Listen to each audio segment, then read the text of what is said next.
Jeg ved ikke lige, hvad jeg sådan er gladest for. Det er sådan lidt i perioder. Jeg er rimelig glad for den her drage, selvom jeg også sådan, jeg har sådan lidt et love-hate forhold til den. Den tog meget lang tid at lave. Det tog sådan, tror jeg, 6 gange eller sådan noget fra eftermiddag og aftenhold, så det er sådan 5 timer eller sådan noget.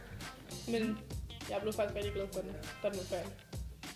Og selv lærerne synes, det var et sjovt projekt at arbejde med. Både Mette og Gitte har været enormt.